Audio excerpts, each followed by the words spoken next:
The tape, let's grind. Shut up. The tape.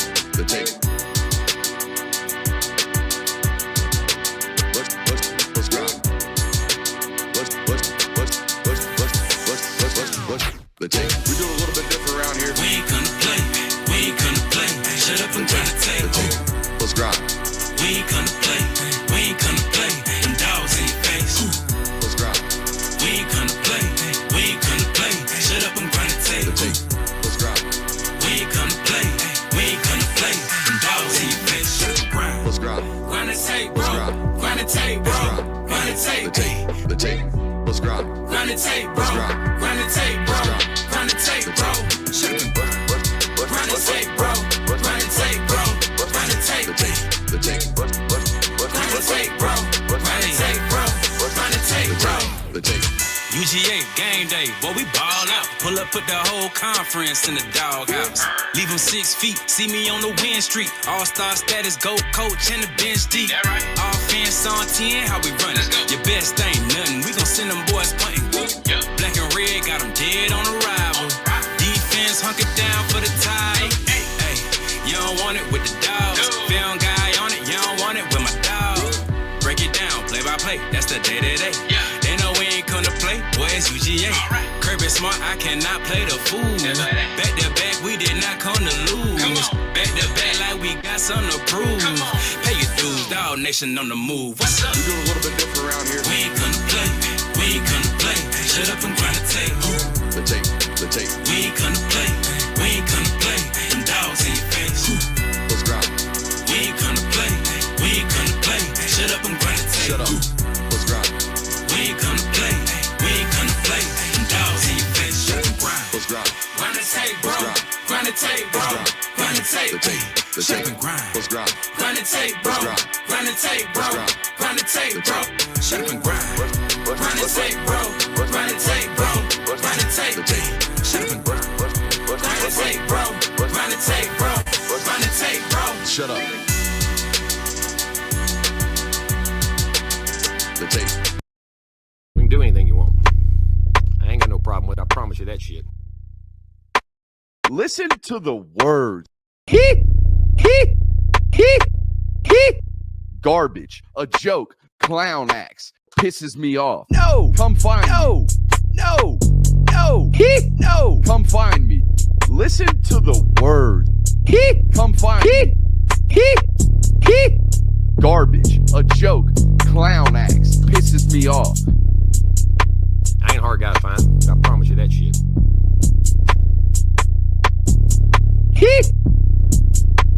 Listen to the words.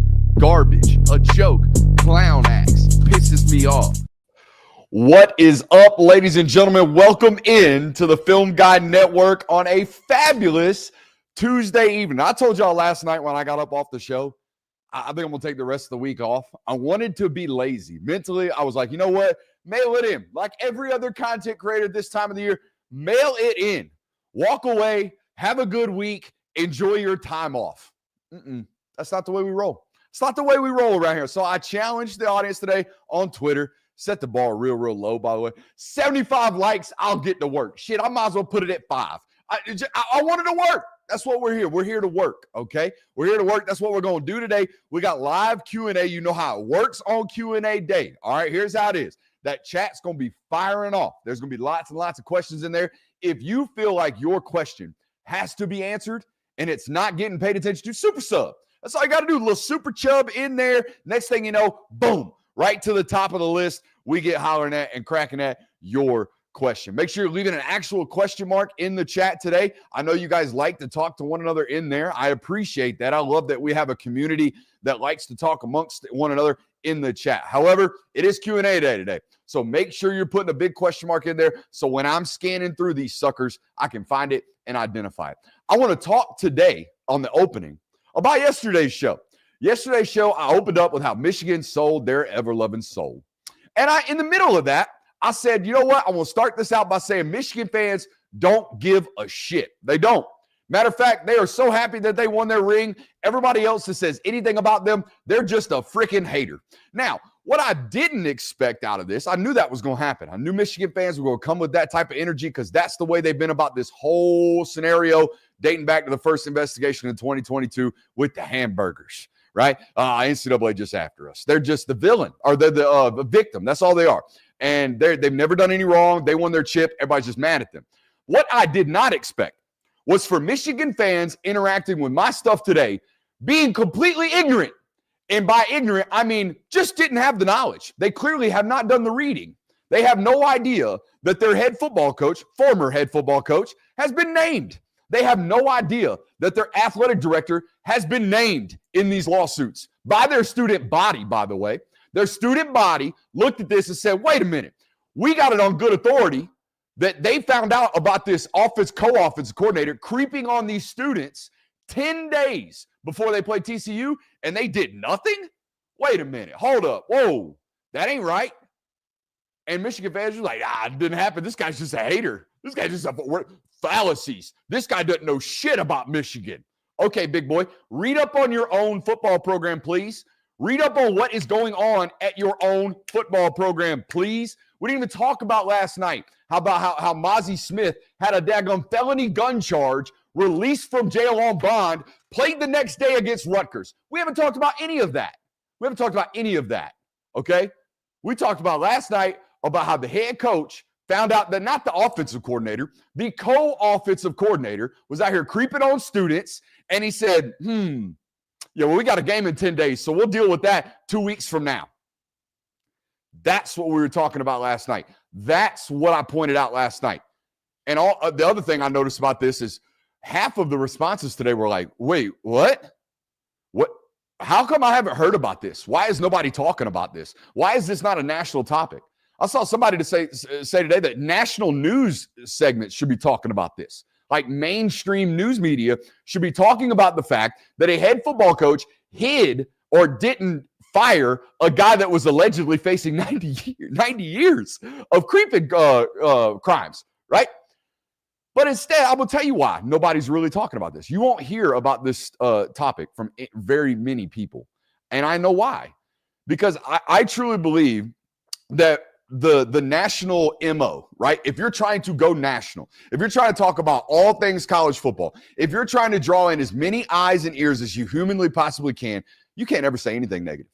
You can't say anything negative. If it's true, you can't say anything negative about any particular team. You got to pump sunshine and rainbows up everybody's asses to make sure that they come back thinking, that guy sure does like my football team. He makes me feel warm and fuzzy when he talks about my football team. I'm going to be honest with you. No matter how big this network ever gets, I don't think I'll ever be that. I don't think I can do that. I don't think I can come in front of this microphone and say the things that I say with the passion that I do and not believe what I'm saying. I won't be able to do it. So moving forward, whether you're a Georgia fan, whether you're a Michigan fan, whether you're an Ohio State fan, whether you're a Texas fan, I'm here to tell you today, I'm going to say something about your football team at some point in this time period that you're not going to like.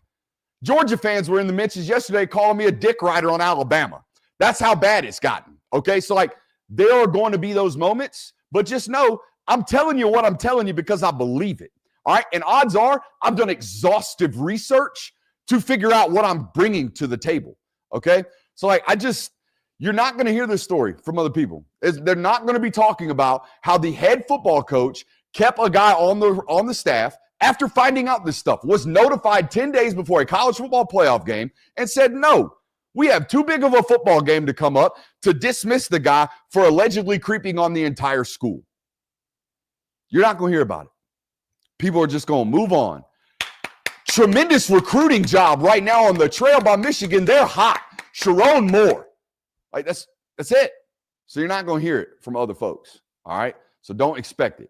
But I'm not going to tell you to only come here, but I'm telling you what you're going to get here. You're going to get my honest, true, heartfelt opinions. Okay. And again, they're going to be ball-based, right? Football knowledge-based, passionate, and well-educated. I'm going to do as much research as I humanly possibly can before I come out here and drop a take on you. But it's not going to give you warm and fuzzies all the time. And I think the Georgia fans that have been here from day one will tell you exactly that.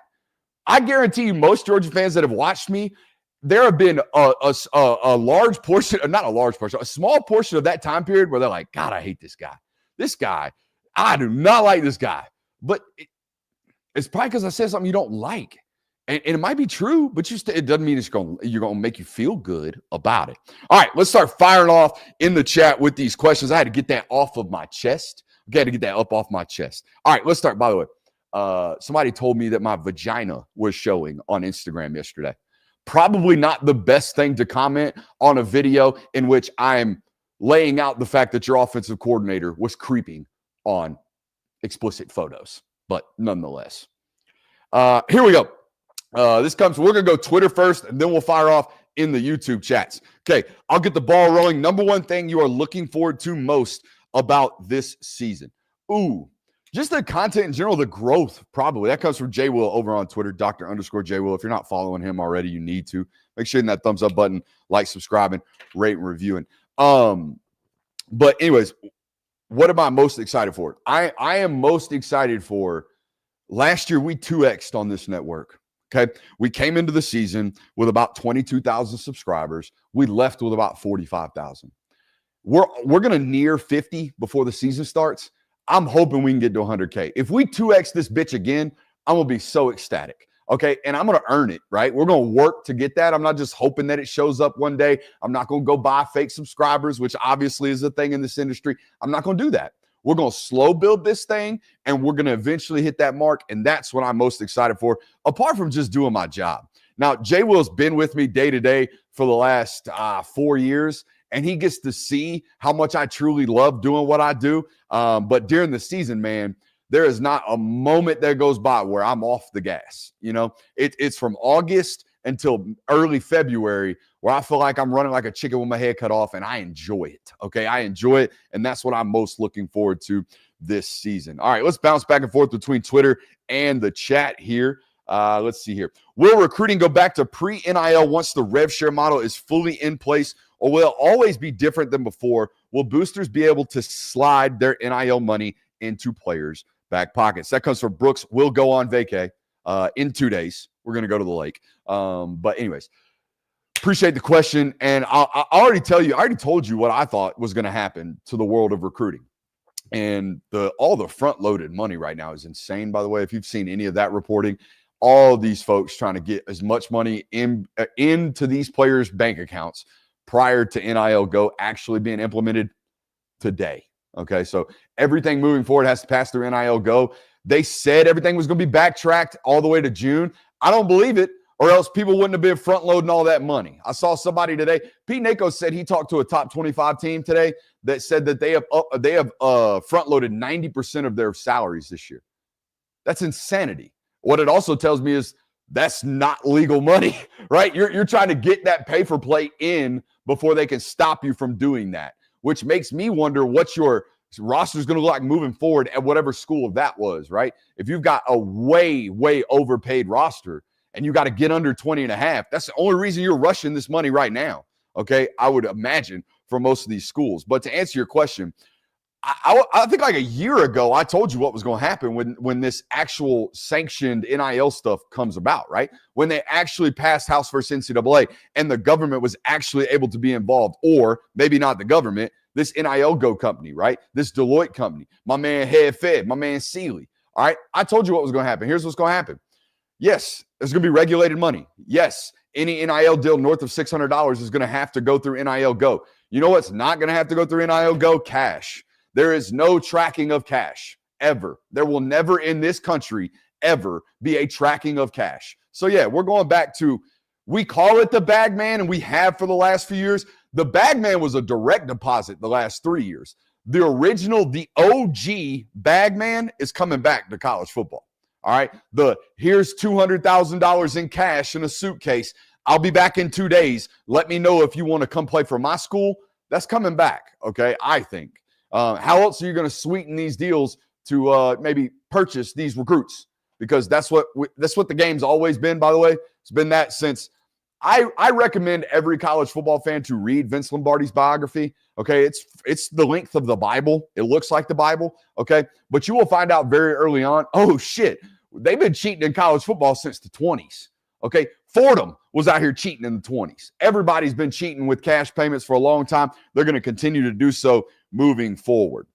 And I don't think there's any secrets about who was recruiting really, really well prior to that. A lot of Southern schools and the big boys, right? A lot of Southern schools and the big boys. Let's get back to Twitter. We're going to bounce back and forth here, guys. Make sure you're firing off in that chat. A lot of questions about Gunner's floor, Gunner ceiling, Gunner Stockton's floor, Gunner Stockton's ceiling. Do you think they use them like Stetson Bennett? Like, we got the board up, right? I think we do. Let's talk ball. Don't worry. I'm not giving the feet for free today. All right, let's talk ball. Excuse me. Let me get this microphone on. Y'all should be able to hear me. I can't read you if you can't. So, all right. So, what they were doing the last couple of years, because their quarterback wasn't all that mobile, is the launch point was relatively consistent at the University of Georgia. It was 3-step, it was 5-step, it was 7-step, but it was from the pocket, right? Didn't see a lot of rolling out, didn't see a lot of naked boots, didn't see a lot of rolling left, right? Didn't see a lot of that in the past couple of years because of who your skill set was, or what your skill set was, rather, at the quarterback position. Carson Beck does his most damage from the spot, okay? Throwing from the pocket, in my opinion, and the coordinator's opinion. We've always told you on this channel, I know what you can do based on what your coordinator believes you can do, right? And I judge that by how he calls plays. So maybe he wasn't the greatest on-the-move thrower. We got into that Sugar Bowl game, right? And we started studying that film study, and all of a sudden we see a lot more under center stuff. We see a lot more duo. We see a lot more naked boot. We see a lot more rolling right out of the pocket. We see a lot more of this, what we call manipulating the launch point, okay? Because your quarterback is a little bit more athletic. He's a little bit more destined to run, okay? So I think you're going to see a lot more of that this year. Might see a decrease in the number of total sacks because we are manipulating the launch point. The problem with constantly taking the drops right here, if we take 35 snaps in shotgun, or if we take 35 pass snaps today, if we drop back to the pass 35 times, and we do it from the same spot, well, guess what? This guy over here and this guy over here, guess what they understand now? They know I'm rushing to that spot. I'm rushing to that spot. I can set my whole plan to that spot. So how is the offense going to change, guys? We've talked about it. This is what it's going to be. Now, is he going to be this great runner? Is Gunner Stockton a 4.5 athlete? No, I do not believe so. I think he's like a 4.7 guy, like a serviceable, good runner, but not a great twitchy runner like you've seen in college football before. But all this manipulating of the launch point, I think it's coming back to Georgia's offense. So that's a quick rundown of what I expect from Georgia this year. Okay? Now, if you were wondering why we built this studio the way that we did, it's because of that right there. Let's see here. Back to Twitter. No, that was Twitter. Let's go over here. Brooks, what is up with Derek Cooper date change, and why is it bad news for Georgia? Okay, that's a lot of questions. Thanks, man. FGN rocks. Familia forever. Yeah, I'm going to tell you right now, if you're a Georgia fan listening to this today, Derek Cooper pushing his commitment date back is not good news, okay? Not from what I've been told. And it coincided with, oh, by the way, I'm going to take a trip to Texas. That's not good news. I always thought Mama wanted him to go to Miami, so I always thought Miami was going to be the team to beat there. Georgia seems like they might have gotten a little bit closer to Mama during his official visit, and that was good news. And then, yeah, we're going to delay this thing out, and we're going to ride this thing out to an unknown date. I don't think that's good news for a team that felt like they were in a good position prior to that. Going into July 12th, I feel like Georgia was like, oh, it's a coin toss for us. Now it's like one of those undetermined things. So I don't know if it's necessarily good for anybody other than maybe Texas, which was the only change, right? Texas suddenly got involved in the recruitment. By the way, I thought this was one of the intro, the Jimbo intro. I was sitting around one day and we did that sliced bread segment, and I went back and watched it. And I'm like, boy, I made some funny sounds in that video right there. Made a lot of listen to the words. And I texted a buddy of mine that was doing music for us at the time. And I said, hey, my man, I'm going to need you to chop this thing up and make me a new song. and see what we can do. Because I just take these sounds, use them as beats, right? I'm making these weird sounds, use them as beats, use them as hooks, be musically talented. I'm not, but I'm going to give you the vision. And then he came back with that, and that shit bangs. Every time I hear it, I'm over here going, he. I mean, I'm doing it too, just like y'all are in the chat. Let's see here. Let's see here. Brooks, can you compare Jay Johnson? This is the recent James Johnson to Justice Terry. Just wonder how they vary. Justice had way longer arms. Not way longer. I mean, just James is sawed off. Okay, he's 6'3", but he's got short. He doesn't have 6'3" wingspan or 6'5" wingspan. He's not super long. Got a little bit of a shorter armed body, and Justice doesn't have that. In my opinion, Justice is a better athlete. I thought Justice was the number 1 ranked defensive tackle in the country last year. I know a lot of people had Elijah Griffin 1, and I respect that. He would have been 2 for me. Justice was the guy for me because of just how massive he is, but not just how big, how athletic that guy is. I hate to do this, but watching him in high school, in person, watching the athlete, the way he moved around, and I hope it turns out better than the comp I'm going to give him. But I felt the same way about Robert Nkemdiche in high school, where you're 265, 270 pounds, and you're the best athlete on this field. How is that possible? What did God give you that he didn't give the rest of us? That's the way I felt about Justice coming out of high school. Now, I sure as hell hope it goes better than the Robert Nkemdiche career, right? It was not good out there. You know, it was decent, played well at Ole Miss. I think Ole Miss fans would tell you it was a disappointment. The NFL career certainly was, considering what type of high school prospect that football player was. Let's see here. A 6'4", 3-star wide receiver just committed to Bama. This is good news for us, says Demarius Smith. I really, really wish y'all would stop with the 3-star stuff. Is that the white boy? It might be the white boy. The white boy is cold, by the way. The one that they just got, that they found out of nowhere, by the way, had him come into campus. He out there dogging folks in camp. Also, I think he's a sub 11 second 100-meter runner. Also, we watched the tape. He's a dog. Y'all got to stop. Y'all got to stop with this. Okay, with the, oh, so-and-so signed a 3-star. I bet you bottom dollar that sucker ain't going to finish a 3-star. You know what I mean? Like, here's how this process works for those of you who don't know.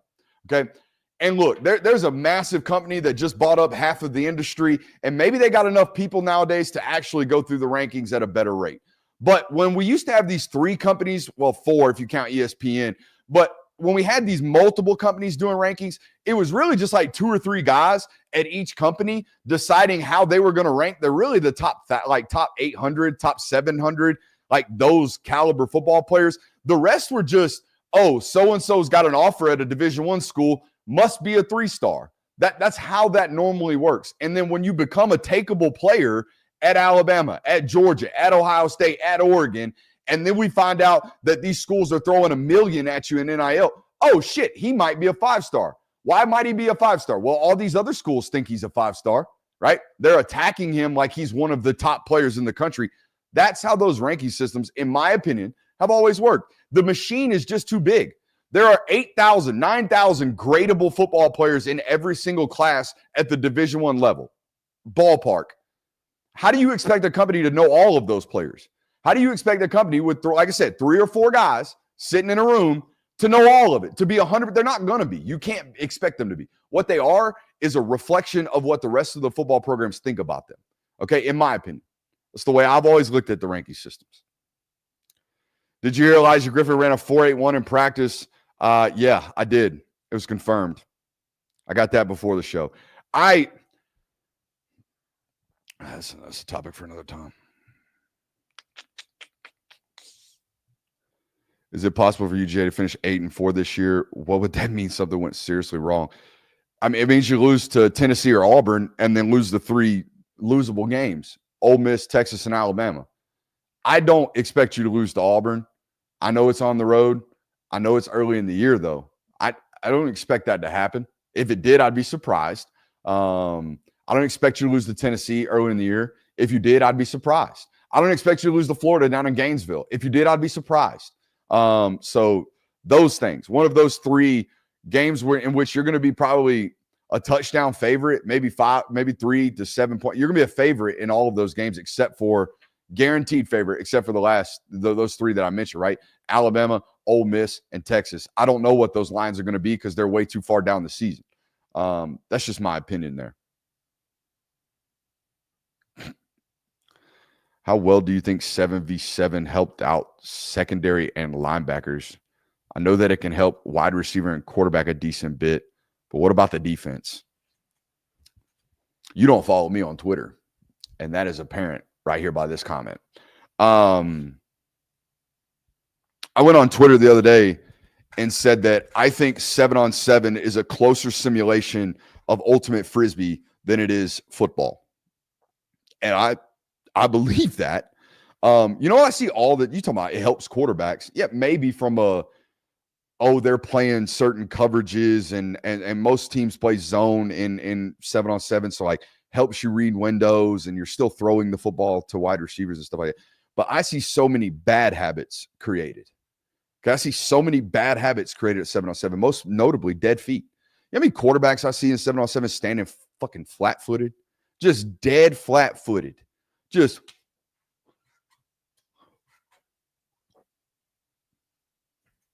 that's not how you play the position. That's not how you play the position at all. Go watch Peyton Manning. Go watch Tom Brady. See if their feet are ever sitting still. They're not going crazy, but they're never stuck in the ground. And I see so much of that. The wide receiver routes in this system or in the 7-on-7, systems or whatever y'all playing. Y'all, that's not real football, not in my opinion. Now I've watched a ton of it, and honestly, it's gotten worse and worse. I don't really go to events in 7-on-7 anymore because it's just tough to watch. I don't like all the shit. You know what I mean? I don't like going out to what is supposed to be a football field and seeing 185 pound Mike linebacker wearing ski goggles and a fucking big old hat. You know what I mean? Y'all seen this? I went to a 7-on-7 one time and a dude was in a full-on Spider-Man suit. It's just become, how can I go viral? That's all it is. Oh, I score. Now let's all celebrate.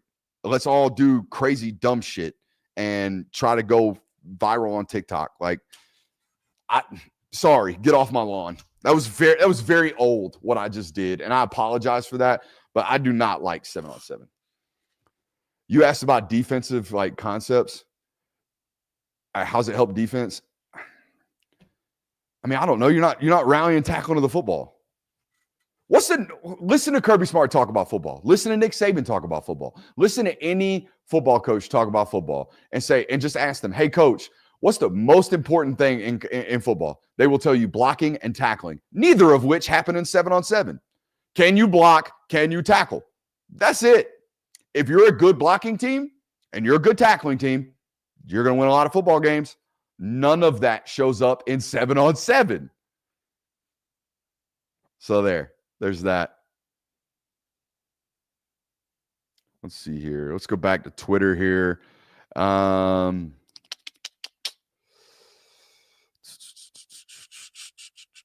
like this one. This one comes from Unbiased Braves fan on Twitter. Your best quote, everybody thought I was stupid take that turned out to be correct. I'm going to circle back.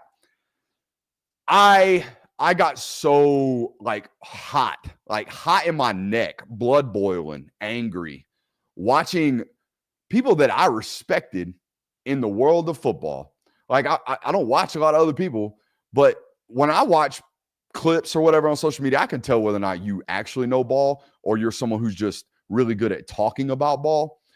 I normally gravitate towards the people who actually know about ball. And I would see people who actually know about ball talk about this Michigan sign stealing scandal as if it don't matter. You still got to line up and play ball. I thought that was so stupid to me. It was so, how can you say that having played the game of football? Now, look, I know sign stealing is a thing. Everyone's stealing signs. When they're at the game and you look across the sideline, they're too stupid to change their signs, so we're going to steal them. I'm with you. I'm with you on that. You should do that. What I'm not with is we got 12 games on our regular season schedule and we're going to send out all kinds of staffers to all 12 games, and we're going to be on the sideline of Central Michigan. And then the people are like, it doesn't matter if you know the play, you still got to stop it. I always said it, and I went viral for it. Explain play action to me, please, for the love of God. Anybody who thinks the sign stealing thing was just, it doesn't matter, you still got to beat them. Explain play action. This idea that there is an entire style of offensive play based on the fact that we're going to make you think we're running the football and we're actually going to throw it over your head when you bite up on the run. Guess what gets eliminated completely from any type of game plan when the opposition, for 100% fact, knows whether it's run or pass? Play action. You can't do it. I found that to be absolute just insanity to me. And it blew my mind. And I think I don't know if people are coming back to that. I don't know if people are circling back on that one. That one's the one that sticks out most in my mind. But to be honest with you, the ones that I was wrong on stick out more to me than anything else. Let's see here. Ooh. Who is your big sleeper team in both the ACC and Big 12? In my opinion, it's TCU and Georgia Tech. I think I like what Georgia Tech's got going on. I think everybody looks at it and goes, oh, you got Justice Haynes returning, you got Haynes King returning, and that's where it stops. You got Buster Faulkner returning. Like, that's where the Georgia Tech analysis stops. That's a concern point to me, right? Nobody talks about Nick Singleton being gone. Nobody talks about that they lost their best offensive, I would say, weapon in both games, right? The run and the pass. Their tight end last year was electric for what they did, all right? Nobody talks about the losses from Georgia Tech. Everybody just assumes they're going to be better this year because, they got another year with the quarterback and the coordinator. That's not always the case. I personally am going to have to wait to see what Georgia Tech's roster looks like. I'm ignorant to that. I ain't out here grinding Georgia Tech's R-lads over and over again. So I don't know where they're at with that. I like the pick. I understand why you're going there. I also have been on here saying I think there is a strong chance that Aaron Philo is starting for Georgia Tech by the end of the year. Okay, due to a combination of Haynes King can't stay healthy and Aaron Philo is a guy. Aaron Philo is going to be an NFL quarterback, in my humble opinion.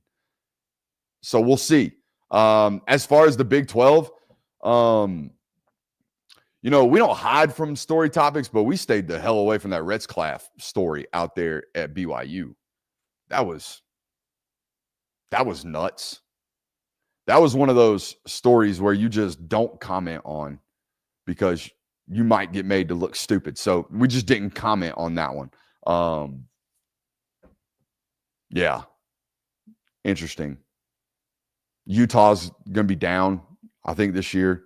They were last year. Kyle Whittingham's on his way out. I think everybody's anti-recruiter, counter-recruiting pretty hard against him right about now, even though they already have their next head football coach. I don't expect Colorado to be Big 12 champions this year. The Big 12 is the hard one for me. Maybe Arizona State, maybe that's safe. But again, they lost not their entire offense, but they lost their identity on offense. And that's going to be hard to find and replace. So we'll have to see about that. Let's see here. We got a super chub in here, I thought. Let's scroll down and get it right quick. It's over here in the starred category. God, we got a lot. Here we go. Josh Armstrong. What's going on down out in the plains? Is Hugh Freeze drowning right now? And part 2, who is the most important recruit left for UGA not named Atkinson? Is it Prothro? Love you, homie. Keep doing God's work. Best show on the web. Shout out Josh Armstrong. So let's tackle this one by one. Hugh Freeze. Not good. Not good right now. Okay. Getting drug up by Florida State on real commitments or targets. The one that was like, oh shit, they're in trouble. That whole entire coaching staff's in trouble. Buddy, when you lose a 4-star wide receiver that flips to Kentucky, you're cooked. I'm not saying you're done, but you better go win 9 games. You better go win 9 games. Here's the deal nowadays, especially as Revshare just got passed, right? And you could still front load, and you were obviously buyers the last 2 classes. That's why you finished with top 10 classes. The last 2 classes at Auburn, they did not come cheaply. When I start to see that, when I start to see recruiting die off nowadays, you know what that tells me, guys? That tells me you no longer have booster support, or at least you don't have booster support at the rate that you did. All right. Or worst case scenario, they're not buying the bullshit anymore. which I don't know if that's the case. But obviously whatever Hugh was selling the last two classes ain't working this class. So maybe it was the constant throwing your players under the bus last year. Maybe it was the constant not living up to expectations. Maybe it's the fact that you don't have a big win since you've been at Auburn. Maybe it's the fact that you told the world your goal is a bowl game. I don't know. I don't know what's going on, but it ain't good out there at Auburn. Again, the Kentucky flip, buddy, not good. Who's the most important recruit left? Not named Atkinson. It's probably Pro Throw. I'll give you that. Probably Pro Throw. Yeah, we'll stay there. What percentage chances Arch the next Joe Burrow? Could we see the Texas offense explode this year from Hunter Lacey? Now, look, I've been on the record. I think Arch is going to be really, really, really, really good. However, I told y'all last night I spent a considerable amount of time with an NFL offensive coordinator a couple days ago, about 90 minutes. And we were just talking about, I wanted to pick his brain, how you're evaluating quarterbacks. This is where the shooting the basketball theory came from last night, right? He mentioned a point of concern about Arch that I'm going to be paying very close attention to. Arch throws a great one ball, meaning when he can stand on it and throw it, 90 to 100%, throw a line drive ball, deadly accurate. Super, super accurate throw over the football when his toes are in the ground and he's ripping it. But go watch. And I went back and watched it after he expressed this. There's some concern about his ability to touch football, put touch on balls, right? Couple of swing routes last year that got missed dramatically. Couple of screen passes that got missed dramatically. Couple of those runners across the middle got missed dramatically. Okay, so when he brought it to my attention, I was like, oh, I need to go rewatch this. And shocker, an NFL coordinator knew what he was talking about. So that's my only point of concern for Arch. Whereas now Joe went through these growing pains, but Joe to me has always been one of the best throwers of the football that there is. Okay. And that's why he is what he is, in my opinion. That's why he led the league in passing last year. He's one of the best true passers of the football. Let's see here. Back to the YouTube comments. Other than OSU, which Big Ten teams would you like to see play SEC, ACC type matchups every year? I take Vandy, Northwestern, and Mississippi State, Minnesota right now. You can watch that. You can watch that. I don't know, man. Give me LSU, Oregon. Give me Oregon, Florida, which I think we're getting relatively soon. Give me all those. Give me the complete, separate ends of the map playing and facing off against one another. But as we've mentioned before on this network, the alignment between the SEC and the Big Ten is no coincidence. They've all agreed that they will eventually play some type of crossover type of schedule. So we will see that soon, I would imagine. Let's see here. Brooks, I know the mainstream isn't talking about the Michigan deal, but I do think it unravels soon. I don't know. If you're not covering that news the day, that article hit Friday afternoon, guys. The article about Jim Harbaugh, them having enough proof to name him in a lawsuit that he knew about this and didn't do anything about it until after the college football playoff game, that came out on Friday of last week. If they ain't talked about it now, they ain't talking about it.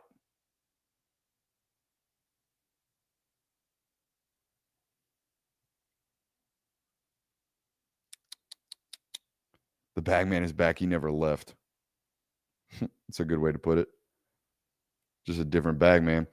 In your opinion, what does Bama need to shore up this year? They are hyping up the O-line again, and I just don't buy it. That was the weakest link last year.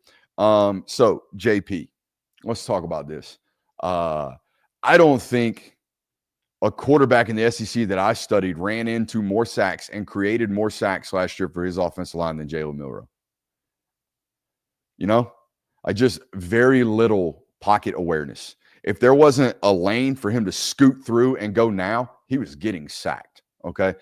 Didn't play the position on time enough. Also, there's this misconception about scrambling quarterbacks, that they make it easier on your offensive line because they can evade rush. To an extent, but they're also making it more difficult upon me because I don't know where they're going to be. You know what I mean? I don't know where they're going to be. So guess who can see him? The defense, right? So I'm blocking this guy, and now all of a sudden my quarterback's running around left and right. I can't see where he's going. The guy in front of me is going to move first because he can. Do you all understand that? So, like, I like Caden Proctor as long as he's losing weight. I don't think Caden Proctor needs to be playing football at 365 pounds, which is what it looked like on tape. I'm all for big ass and wide hips, but come on, dog. Like, we need to be playing at 335. Like, there are very few 6'5", 6'6", even 6'7" offensive linemen in the league that are playing north of 350 pounds. They just don't do it. You know why? Because they don't need to be carrying that weight. You need to be able to stay in front of people. So for me, if that happens, Caden Proctor is going to be what Caden Proctor's supposed to be. I love the center, Parker Brailsford. You guys know this. I think 77, the right guard, is back for Alabama. He's a road grader. All right. Now you're going to have to find another right tackle and whatnot. You're going to have to find a left guard. And I'm sure you've got good options. Okay. I'm sure you got good options.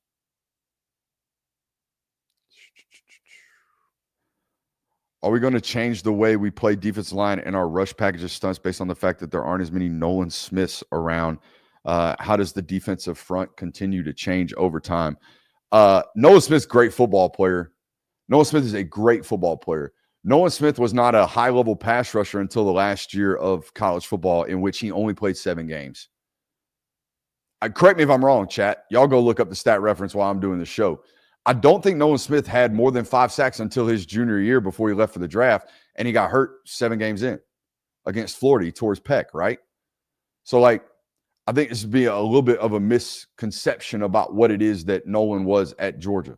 Nolan, like he is now in the league, Nolan is the best 240-pound run-defending edge defender I've ever seen in my life, okay, because he hunts and seeks contact, and he just is impervious to pain, as we saw him play through a Super Bowl with torn triceps. Multiple, okay? So there's that. But I've talked about it on this to answer your question in full, Thomas. I've talked about it on the network. I think you're going to have to get back to a simulated pressure type of package. You have to find ways to get after these guys. I'm looking at my Twitter mentions right now. This was a Michigan fan's rebuttal to my video yesterday. Quote, insanely bad take. That's all he had. Insanely bad take. Didn't tell me that I was wrong. I guess he did. Didn't tell me that I was factually incorrect. Just didn't like what he heard and told the world, bad take. It's amazing to me how many people that are claimed to be Michigan fans have not read up on this. They have no clue. They still think that this Weiss guy was just this like unknown character that didn't spend 15 years with the Harbaugh family.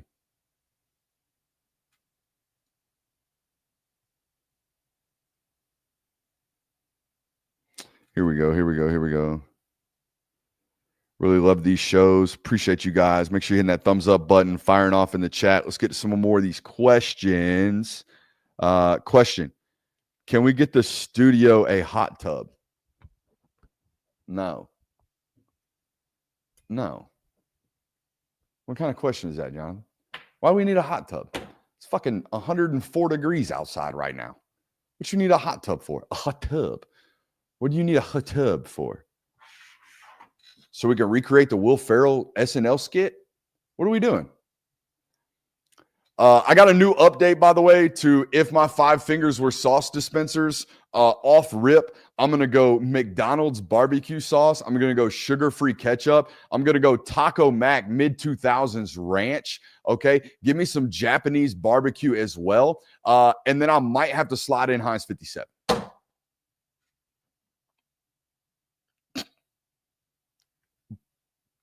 We thought there for a while, the boys that I talked about, like we don't do guests, but every once in a while, like could you imagine Gary Danielson answering that question? Hey, Gary, thanks for coming on, sir. Appreciate you, man. What a great get for this channel.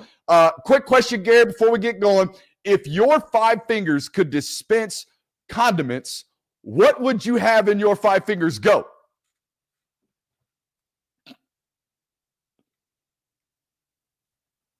Do you think Georgia recruiting momentum is a result of not landing Bowman and Cantrell? No. I think UGA's recruiting momentum is far more to do with RevShare passing than anything else. That it has far more to do with smart agents and smart representations telling people, unless you're in that state that you're trying to get bought by, LA, right? Unless you live in California and you can actually get that money now, like Mark Bowman, we think is going to get front loaded, you don't need to be going to these schools that are promising you fugazi money. Okay. Oh, they want to give a linebacker $8 million. That's interesting. Whoa. So that linebacker, $8 million over 3, let's call it 2.5. What's that math, right? 2.5, a little bit over, 2 3/4. Oh, he's going to make up 1/10 of their salary cap? Okay. No. The smart representative teams have looked at this and said, hey, it's about relationships again. Everyone's going to be offering you relatively similar money. Anybody who is an outlier is probably indeed an outlier. See if we can get this laptop charged up so this sucker doesn't die on me. All right, let's fire off the next question.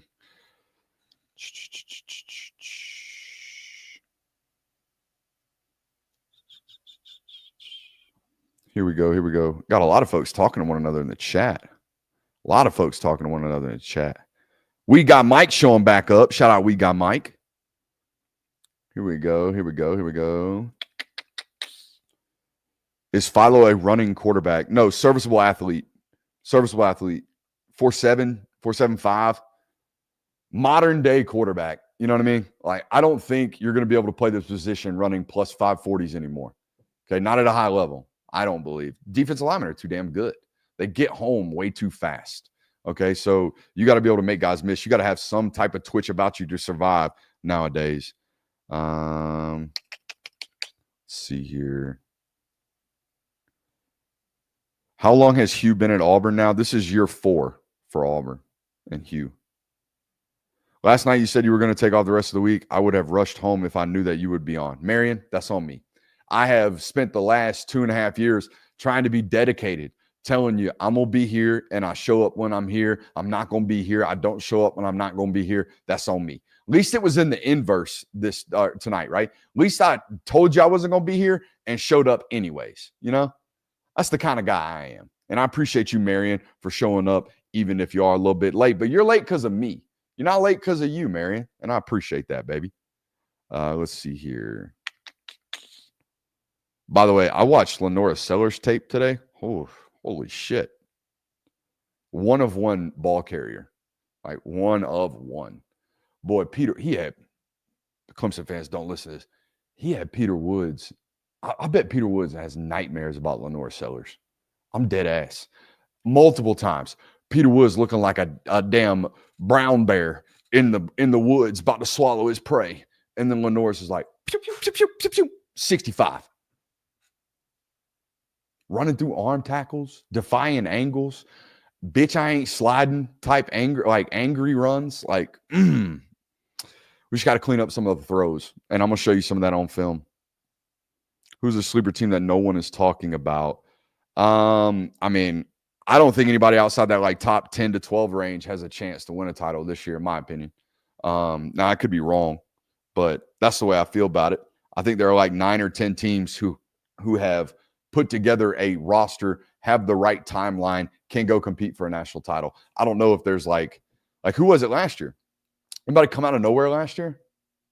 Boise? Any Power 4 school come out of nowhere last year? Indiana, because of the schedule? I thought it was going to be North Carolina when he first got hired, but then it's just been a shit show. Nothing but distractions. And I don't know if they have a quarterback. And I don't know what their offensive line is going to look like. And I don't know if they have a running back. And I don't know what their wide receivers are. And I'm sure they're going to be decent on defense because of Belichick. But I don't know. I don't know. Do you think the Big Ten SEC schedule, I think we already talked about. Oh, here we go. Do you think that the Big Ten SEC challenge scheduling will come at the cost of out-of-conference rivalries like Georgia Tech and Georgia, Clemson, and South Carolina? Sorry, Georgia fans, I said that one backwards. I think some of these schools and head coaches particularly have been really, really adamant about not wanting to lose those types of deals and those types of games. So I don't think so. I don't think so. But man, it makes your schedule inherently harder if that's what you got going on. You know what I mean? If you're one of these schools that's like, no way, I'm not canceling that game ever, then you're going to play 10 P4 schools every year. You're going to play your 8 conference games in the SEC. You're going to play your 1 crossover game against the Big Ten, and then you're going to play your rival. That's a tough-ass schedule, you know? It's going to be a tough-ass schedule. It would be of detriment to schools like Georgia, to schools like South Carolina, even to schools like Florida, right? Florida, I don't know if they annually have Miami or annually have Florida State. I think last year they played them both. Okay, so you'd be in deep water if you're at one of those schools. Best high school player you ever played against? Oh, man. I have nightmares about D'Angelo Brown. Nightmares still to this day. This is going to sound really weird. I can still smell him because he kind of rank. I think he did it on purpose because I've met him as an adult and he doesn't carry body odor. I think he just told him, don't wash my jersey. Just make me reek by the end of the year. We played Savannah Christian in a state title game, and D'Angelo Brown, who ended up going and playing for Louisville, he is now a private D-line pass rush specialist down there in Savannah. He went back to Savannah. He trains LaDainian Guyton. He trains some of these South Georgia football players on occasion. And I still to this day have nightmares about that guy. Jacksonville State it was my junior year. We were playing for a state title. Jacksonville State was there to be my first Division I offer. That's what they were there for. They told me we are coming to verify that we are going to make ourselves your first Division I offer. I said, okay, coach. I didn't hear from him after that game. D'Angelo Brown took my lunch money and ran with it, then asked for more. Dude covered me on punt too. I was our long snapper, and he stood like 3 yards off the ball and just waited for me to pick my head up right in my chest plate. You ain't going nowhere, big boy. You sitting right here. The whole world going to watch me manhandle you right now. He ended up playing in the league for a couple years. Outside of that, it was probably I played Lorenzo Carter when Lorenzo Carter was, I think, a sophomore, maybe a freshman. And that was it's like 4th, 5th hardest hit I've ever had in football. Do you think it's possible for UGA to get Nick Abrams and Atkinson, or where do you think UGA stands with both?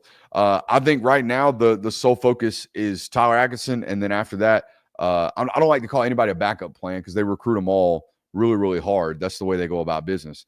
But yeah, I think the sole focus right now is to land Tyler Atkinson. Nick Abrams is a good football player, though. And I think they feel really good about that. But I saw Nick gave a quote today where he's like, I can't figure out who my number one is. Can't figure out at all. So there's that. Who just followed me? Like a relatively important person. Finally, Zach Barnett. Finally. Are you watching this right now? Finally, you followed me? Football Scoops, Zach Barnett. I've been reading your shit for years, Bubba. I've been following you for years. Just now? Thank you. Shouldn't call your work shit, by the way. I've been reading your stuff for years.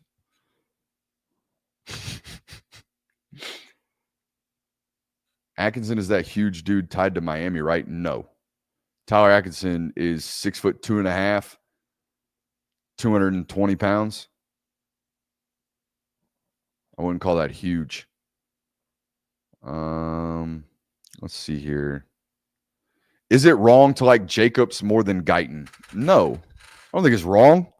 In fact, I think there's going to be some football programs that have to make decisions there anyways, because I don't know how many teams are going to be able to land both. I think Georgia's got an opportunity to land both because they're both in the state, and because we've actually seen some type of regulation come to this sport, and it's certainly going to be regulated come 2027 class. So you got an opportunity to land both.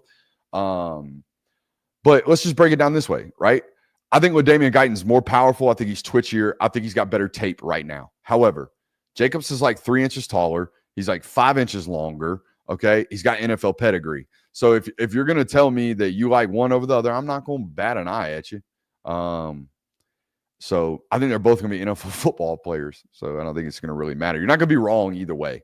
is what I'm saying there. Let's see here. I can't believe Jonathan hopped in here and asked about a hot tub.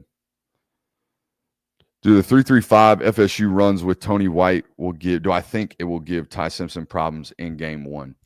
I think the 3-3-5 gives more problems to the offensive line than it does anybody else on the football field.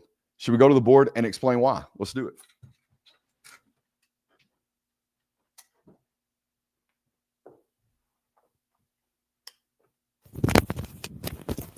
Okay, so let's talk about this. This shirt, I used to wear it when I was like 300 pounds, and it is so stretched out. So stretched out. All right, so when we run into an even front, right, 4 guys down. We got a nose, we got a 3-tech, we got an end, a mic, and a wheel. Okay, when we have this even front surface, 1, 2, 3, 4 people, the combination blocks are very, very simple. We know where we're going. Let's say we're running zone left right here, right? Let's say we got the quarterback in the eye, all right, or in the pistol, and we're running zone left. All right, that makes Mike. We're going to say Mike 52, meaning this combination between these 2 guys on the front side is going to be working to this Mike. Okay, you 2 guys are going to call or do what we call in this network a dose, okay, up to the wheel. All right, we're going to leave the backside end free, and we're going to keep him honest with a rollout right here. So, and we're going to base block here. Now, we're going to hit this here, read off this combination block, maybe cut back here. But either way, that's what it looks like when we see an even front. Now, let's talk about it with an odd front. See how good of a double team surface we got? We got a good double team here. We got a good double team here. We got 1 isolation block, and we're going to leave him scot-free. Now, let's draw it against the 3-3-5. Okay, let's draw it against any odd front, really. We put that 0 nose in there. We put a stand-up 5, give a Willie here, a Mike, and a Sam. Now, guys, where are the combos? Anybody know? There aren't any. There really aren't any. You're not going to get a double team surface here, and I'll show you why. Let's draw it up again. Let's go zone left right here, okay? Let's go zone left here. Now we got this guy, and we got this guard right here, kind of in no man's land. We're running the ball to the left. Do I step into a gap and help deliver the nose right here? But if I do, I'm going to be off of my track to this Mike who's flowing over the top.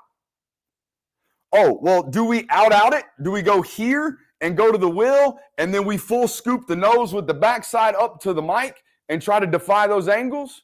All right, and then on the backside, do we make you run off and cut off that backside angle? You see what I'm saying? When we get into this 3-3 stack, it makes it way harder on the offensive line than anybody else. I mean, you're running a 3-3-5, okay, which as a quarterback, I know now, like, you have 5 defensive backs. Guess who else has 5 defensive backs? A 4-2-5 system. You're right. Like, the coverage cells are relatively similar. Now, the only difference in most 3-3 stacks is most of the back ends are relatively consistent, right? We're playing some type of cover 3 most of the time. So, because one of those safeties is rolling into the box. All right, so we all got that. I think y'all got that. So there's that. So I don't, for me, now look, I've never been a quarterback. All right, and I've never had this conversation with a former quarterback. Maybe I'll call Aaron after the show and say, hey, did the front fuck you up? Right? Did anything different with the front mess you up other than like protections, which protections in the 3-3 are way easier. We just identify either the guy who's closest to the ball, but most of you 3-3 teams, that third linebacker is an outside linebacker. He's an edge rusher. He's always going to add in. Okay, no different than when Alabama's running their 3 down front. Number 4, Quay Rousseau is kind of roaming around. Motherfucker, he's coming. You know what I mean? He is bringing himself into the equation. I can guarantee you, he's not dropping. They're not going to drop 4. You know what I mean? Number 4, they're going to rush him. He's their best rusher. So that's how you apply it with regards to pass protection schematics. I don't think it's that big of a deal. Ain't nobody doing it like that. Ooh, explain Revshare, house versus NCAA, like I'm a toddler.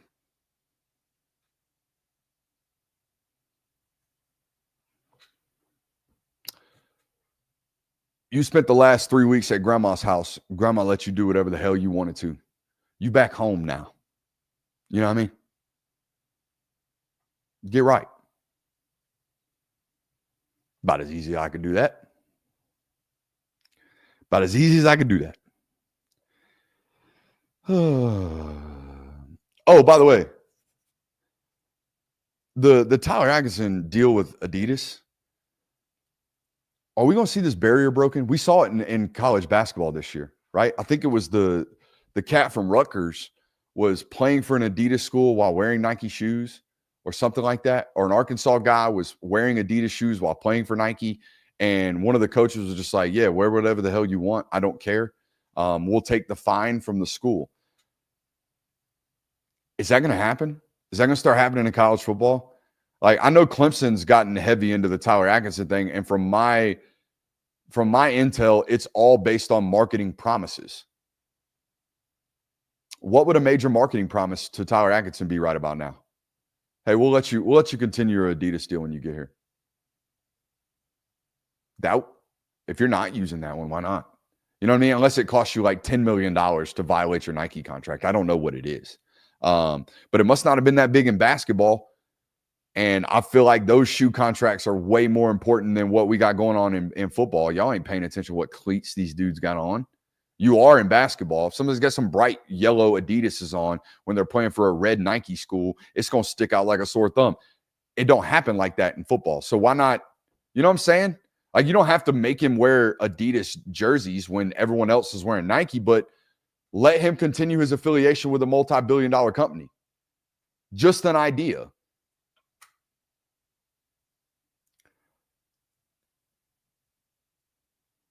What team do you see giving Bama the biggest problem this year? Will it be as much of a surprise as Vandy was last year? So it was very clear to me last year, based off everybody I talked to and everything that I read and everything that I heard about Kalen DeBoer's first year, he very clearly felt like he couldn't be a dictator. He couldn't be this is what it's going to be because I said what it's going to be. You're going to show up on time or else I'm going to run your ass till you puke. He couldn't do that stuff, all right? Or at least felt like he couldn't because people would depart from the roster because the whole team was there to play for Nick Saban, and now you're here. So I think that there was some of that, right? Like, I can't be hard on these guys every single day like I want to be because I'm worried. I can't coach them because I'm worried about them leaving me. Well, from everything I've heard, that's out of the window now. All right, that's a lot of offseason coach speaking, a lot of offseason football talk, and like people saying it's going to be what it might not be, or we think it's going to be this type of culture and environment and all that good stuff. But what that leads to, right, when I can't be consistently hard on you every single day, it leads to performances like this. And that was Alabama's football team last year. Alabama's football team in games. Alabama's football team won one half was I'm going to be up 28-0 against you. In the second half, I'm going to be holding on for dear life, just trying not to wet down my leg. Thank God Ryan Williams exists, right? Or next week, we're going to show up flat against Vandy. 3 weeks from now, we're going to beat the hell out of LSU at LSU in a night game. It was very much, and then 14 days later, we're going to lose to Oklahoma. And then we're going to lose to Michigan. It's like, it was so up and down last year, and I think most of that was because he felt like he couldn't coach those guys hard. People asking about, are we finally going to see a healthy Jordan Hall? For Jordan Hall's sake, I hope so. It's got to be, at this point, man, he's got to be tired of it. Do you see a future where we bring regionality back to conferences, maybe do away with the conferences someday? I think I gave you guys the tidbit last night. If not, I'll give it to you now. I don't think I'm betraying any confidences here. I don't think Cal's staying in the ACC very long. I don't think Stanford's staying in the ACC very long. I don't think Oregon State, well, they're already in the Pac-12, so they're going to be fine. Washington State, the same thing. Some of these non-Big Ten grab-ons, I think they realized, oh shit, we messed up here. So I personally believe the whole we're getting the Pac-12 back up and running is just so Cal can get back in it, and so Stanford can get back in it. So Again, I don't think I'm betraying any confidences there, but I'm reading tea leaves. Let's see here. Can Georgia be dominant on the ground this season? Asked DJ Kiley. Yeah, I mean, what is dominant? Here's the deal. Can they get back to the standard? You know what I mean? Like, can y'all run the football like you're supposed to at the University of Georgia? That's the bigger question. I don't know if you have to be like bona fide elite, holy shit, they just led the SEC in rushing, but you're going to be better than you were in years past because the quarterback's going to require some discipline from backside edge defenders. We've talked about that ad nauseum, I feel like. How do you think UGA utilizes Dwight Phillips moving forward? Schlam, says Lovat. Gadgety, Miko Hardmany. The difference between Miko and Dwight, at least based on high school tape, Dwight very clearly could have, in my opinion, been a Power 5 committable wide receiver that's got trustworthy hands. And I threw that trustworthy hands thing in there because I love you, Miko, but there's some pretty critical drops in that man's career. And I've seen Miko work out. He's just not a naturally gifted hands guy. You know, he's not George Pickens. He's not Larry Fitzgerald. He's not these one-of-ones. Oh, the ball hit his hands 100%. That's him. Now, what he is ball's in his hands. Watch out. Same thing with Dwight. I just think Dwight has a more natural ability to catch the football from what I have seen. I mean, on the high school tape, there's like basket pirouette catches. There's like, oh, I'm going to high point here, but the ball is actually thrown on my back shoulder, so I'm going to twist my body and high point the football, go catch it by its tip. Like, that's a little bit different than, oh, he caught a slant off of his belly. You know what I mean? So those are the things I pay attention to there. What is the ideal offense for Gunner breakout UGA players for this season? Play action rippers. I think, we talked about this, verticality all the time. I think Gunner rippers. I think Gunner's best ball is when he throws it 90 to 100%. Very similar to what we were talking about with Arch earlier. Like, when he gets to stand on it and rip it, he's going to put it in the spot that he's aiming at. There is no doubt about that. That goes back to his high school days. That goes back to his 7-on-7 days. That goes back to every time I've ever seen Gunner throw it. When he gets to throw it like he wants to throw it every time, it's deadly accurate. My problem is like, oh, now that's not a problem. What I haven't seen yet is, oh, there's an underneath defender that I have to throw it over and somehow get this ball back down before the safety gets to it, right? Those over-under throws, or what we call layering the football, or what that offensive coordinator from the NFL told me about, changing the trajectory of the football, being able to manipulate the trajectory. Those are the things that I think Gunner is going to have to show me that he can do. Not that he's got to prove anything to me, but before I stamp him as like, oh, he can do everything, y'all going to talk about the motion. The motion is the motion at this point. He's 21 years old. It ain't changing, guys. Like, you're not going – maybe you Josh Allen him, maybe you remove that, but the muscle memory is locked. It's in there. It's going to be elongated until someone spends 8 months figuring him out and cleaning him up. So there's that. But other than that, everything one-balled, slants, comebacks, hitches, verticals, back shoulder balls. We all understand this.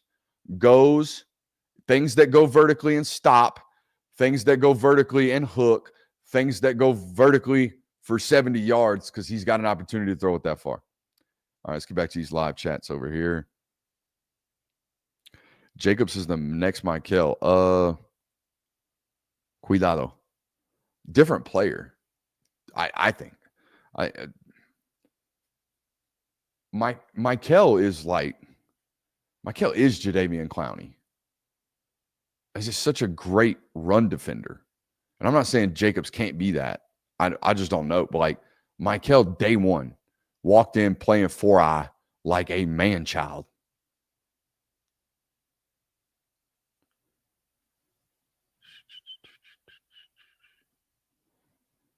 All right. Why did they not clean his throwing up motion since he got to campus? Well,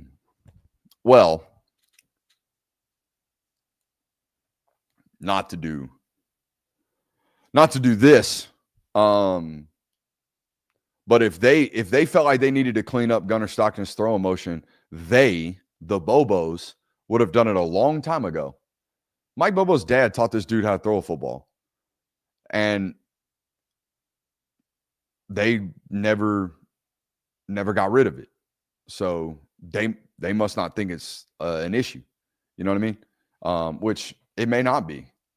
I think Jackson Dart's a little long. He's not that long, but Jackson Dart's a little long. You know what I mean? Who else? I think Bo Bentley's pretty long. After seeing that in person, that's here to here. You know? So there are certain things that some guys just don't ever want to clean up. I don't know. I would have, but to ask me how, I don't know. I don't know how I get you to stop doing this. I really don't. Maybe put something on your shirt that's like a plastic nipple that's like this long that doesn't allow you to do that. It stops your hand or clips you. I don't know. But I also don't want you being from the ear like my man Will that's going to Florida. Forget Will's last name. I don't want you to be like a catcher either, but I don't want you to be Tim Tebow. You know what I mean? So I don't know. I think that's a question for Quincy Avery because I felt like he cleaned up Jalen Hurts really quickly. He cleaned up Jalen Hurts' delivery from like December to February before he went to the Senior Bowl. That to me was nuts. I'm searching if that's already a thing. Your thoughts on Preston Carey?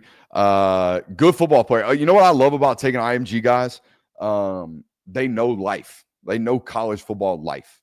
You know what I mean? Like, they're not going to come to Georgia and be like, wait a minute, we got 6 a.m. lifts?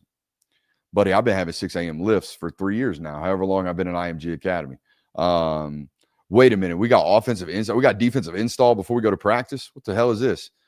There's a lot of that happens for some of these kids because they come from programs that aren't necessarily like that.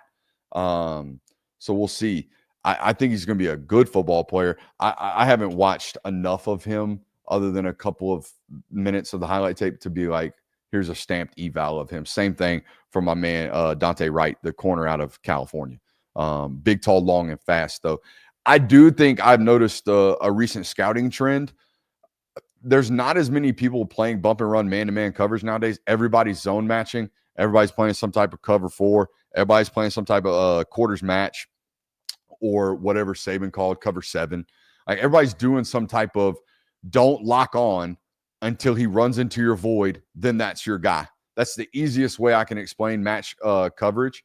Everybody's running it, which means nobody's running bump and run, which means we don't necessarily need guys that can stay in the hip pocket of really, really great route runners for 3.5, 4 seconds. What we need is guys that really, really cloud throwing windows when they're in these zone match quarters coverages, right? So I think you've seen a lot of these schools move more towards bigger, longer, taller, better. You know what I mean? Like 4 years ago, I think Chase Callicut's coming to Georgia, a 2-play star. I think Jordan Smith 4 or 5 years ago is coming to Georgia to play safety. Both of those kids, per my information, are going to have an opportunity to play corner when they get to college. I don't think that would have happened 4 or 5 years ago. They would have just moved that guy back to safety and then have said, nah, you can't. You're not under. You're 6'2.5". You're 6'3". A little bit stiff in the hips. Maybe you can't turn and run with these guys. It doesn't matter anymore as much. I don't think it matters as much anymore. Yeah, of course, everybody's running Meg every once in a while, man, everywhere he goes against 3x1, but like, it's not that often. It's not that frequent. Okay. Let's see here. Yeah, the Paul Feinbaum quote about Arch Manning was crazy today, saying he's the best college football quarterback we have seen since Tim Tebow entered the scene in 2006. Maybe most noteworthy, but like Paul, you ain't grinding tape, big dog. I know you're not. We all know you're not. So how do you say that? How do you say that? I love you, Paul. I love you to death. How do you say that? I would have gone, again, most noteworthy. But to say he is the best college football quarterback we have seen since Tim Tebow, that's nuts. And I get what Kirby's been talking about on here. Is like, y'all are setting this guy up for failure, at least in terms of the public viewpoint of him. All right. Have you had any chance to evaluate any of Manning Academy QB's thoughts on bright spots? I haven't watched it enough. I'll tell you what, the material from the ear thing is legit, like real. Even on air, shorts and t-shirts, that dude is from here. So we'll see how well that consistently happens for him. But nah, I'm not gonna watch. No different than I don't evaluate Elite 11 tape when I'm not there. I'm not evaluating routes on air, shorts and t-shirts when I'm not there. That is an event that higher up people go to look at the ball come out of their hands. That's what that's about. Now it's about, or at least that's how I would evaluate it if I were there. You know, I'm not going to sit here and watch a 45-second cut up about some guy and buy it. The only guy I've ever done that for is Cam Ward, where I came here and talked about the algorithm, and then he damn near won the Heisman. But that one was obvious. And what it was obvious from is like, look at it on tape and be like, holy shit, what a special arm talent. And when I see that stuff, I'm like, okay, I didn't see any of that from the Manning Passing Academy this week. Again, didn't watch a ton of it. Let's see here. Thoughts on Contavious Johnson as a player and his upcoming season? A massive year for him. Georgia needs him to be great. He's going to play a lot of snaps. A shitload of snaps. He's going to go from not playing at all to maybe not coming off the field.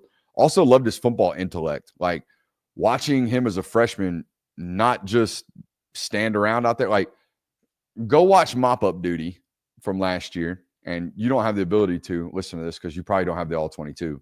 But we've done it. We've done the young defensive film study. Go back and watch it. And what you will notice about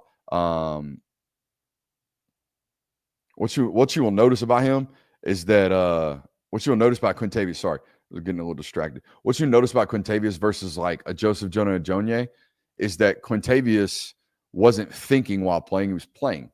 He was playing fast, not uber fast. There's a lot of room for improvement, but he wasn't like methodically going through his steps. Oh, I got to butt press this guy. I got to peek. And now I got to shed. And now I got to pursue the football. No, it was all one movement.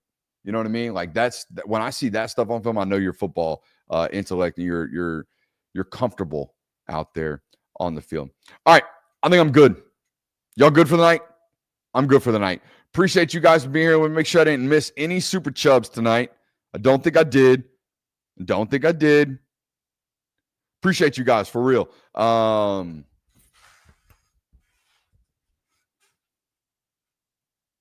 Brandon Sippy just got here. Sippy? How we pronounce that? That looks like Sipe to me. Sorry, Brandon. We'll see y'all later. Bye. Have a good July 4th. Don't drink too many beers. Don't be out here wilding. And don't break your diet. If you're on one, don't do it. It's not worth it. It's definitely not worth it.